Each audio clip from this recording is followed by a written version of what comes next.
What makes a 77 million striker worth the fee? Is it the goals from day one, the instant impact that justifies every penny of the transfer? Is it the physical dominance, the aerial presence, the pace, the ability to bully defenders into submission? Or what if the fee was never about what he is right now, but about what he's becoming? Because, ladies and gentlemen, we might be witnessing something that doesn't happen very often at Manchester United. A marquee signing, bought for his ceiling actually reaching it.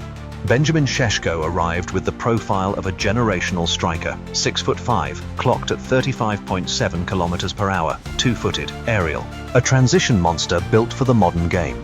And for the first half of the season, United fans were convinced they'd wasted their money. But here's the question I keep coming back to. What if they were never watching a disappointment? What if they were watching a prototype and just didn't recognize it yet? The foundation. Let's start with where Šeško came from, because context matters. He grew up in Radece, a small town in Slovenia with a population of around 5,000 people. Not exactly the traditional production line for elite European strikers, but from the moment Red Bull Salzburg identified him as a teenager, the people working with him daily were saying the same thing. This kid has a ceiling that's genuinely hard to calculate. At RB Leipzig, he scored 27 goals in 64 games, but the number that actually tells the story isn't the goals, it's the profile behind them. Goals with his left foot, goals with his right, headers from crosses delivered at pace, finishes in tight spaces, runs that split high defensive lines. For a player still in his early 20s, the technical range was already extraordinary. By the time United came calling, every major club in Europe had him on a list. He chose United, he chose the project. But United didn't sign a finished product. They signed a prototype, a player whose physical ceiling was already elite, but whose footballing intelligence, the decision-making, the timing, the ruthlessness was still being assembled. And that distinction matters, because a prototype in the wrong system doesn't just underperform, it disappears. The trouble was, Ruben Amorim's system was precisely the wrong one. His 3-4-2-1 demanded a traditional target man.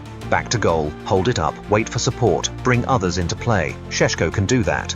But that's not what makes him dangerous. He's a transition striker, a shoulder runner, a player who punishes space, not one who creates it from a static position. In a system that asked him to suppress those exact qualities, he looked slow, heavy-legged, half a second behind the game. And here's the part that gets consistently overlooked. His shot locations were actually good throughout that entire period, mostly inside the box. Smart positioning, rarely wasting efforts from distance, but almost none of his shots were getting blocked. Which sounds positive until you understand what it actually means. He was waiting for the perfect moment, choosing precision over aggression. A striker without role clarity defaults to caution, and at a club like Manchester United, caution gets magnified into a crisis of confidence very quickly. That wasn't a Šeško problem, that was a system problem. The shift. Then Michael Carrick came in, moved to a back four and built around a 4-2-3-1. And the change this created for Šeško wasn't subtle, it was existential. In Amorim's system, Šeško was the furthest point of a structure that moved slowly and asked its striker to hold a shape. In Carrick's system, he became the endpoint of fast, vertical combinations, someone to run onto balls played in behind, to attack crosses delivered at pace, to punish the exact moments of transition he was built to exploit. Bruno Fernandes moved into the 10 role, sitting directly behind Šeško with a direct line of supply between them. The transitions became sharper. The service arrived earlier and in behind rather than to feet. Šeško was no longer being asked to be a fulcrum, he was being asked to attack. And the prototype finally had an operating system that matched his capabilities. He wasn't reinvented under Carrick, he was repositioned, and the difference between those two things is the entire story. The partnerships. But repositioning only works if the players around you understand how to use what you offer, and this is where the story gets even more interesting. Of Šeško's 7 goals in 2026, Bruno Fernandes has provided the assist on 4 of them. The connection between United's creative engine and their striker has become one of the most productive partnerships in the Premier League this calendar year, and it isn't a coincidence. Bruno, operating as the 10, has the vision to find Šeško's runs before they develop. He plays the pass into the space Šeško is already moving into, not the space he's standing in. That distinction is everything for a transition striker.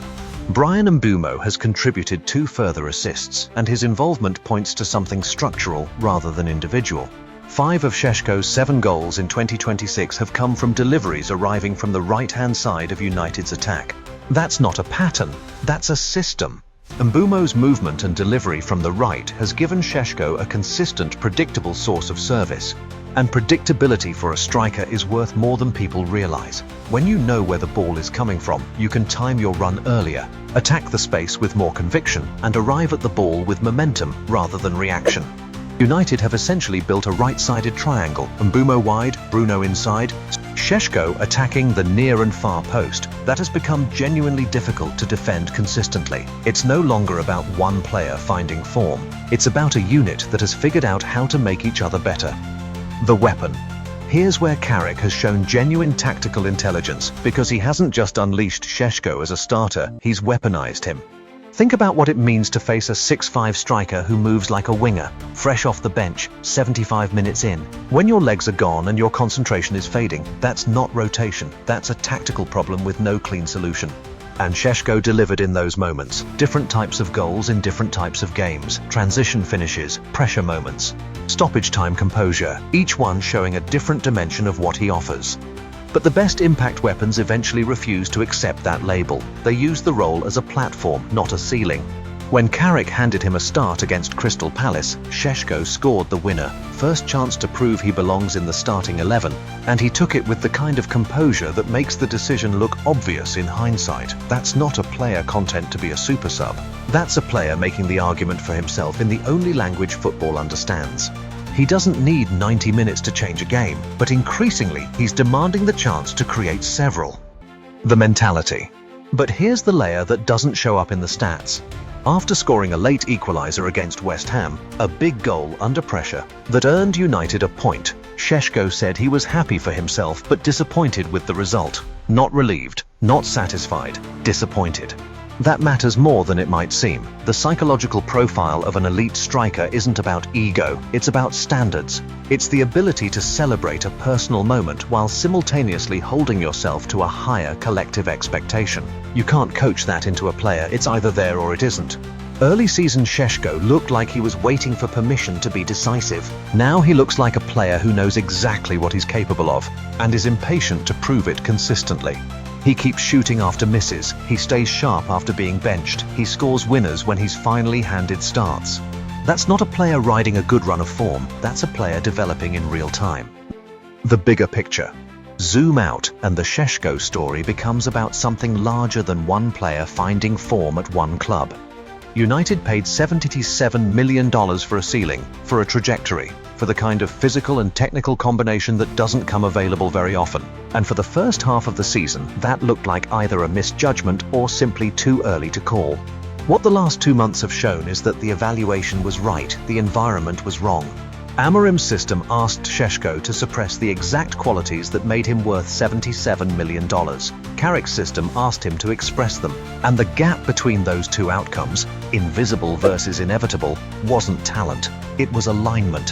Think about how many players across European football right now are carrying the label of expensive disappointment when the honest explanation is far simpler. Wrong system, wrong role, wrong clarity. Šeško was never a disappointment. He was a Ferrari being driven in first gear.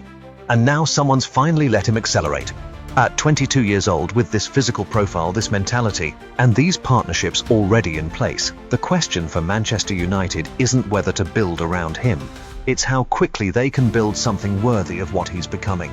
So here's what I'll leave you with. Is Benjamin Sesko already United's most dangerous attacking player, or is the best version of him still months away? Drop your answer in the comments, because right now, both answers are worth arguing.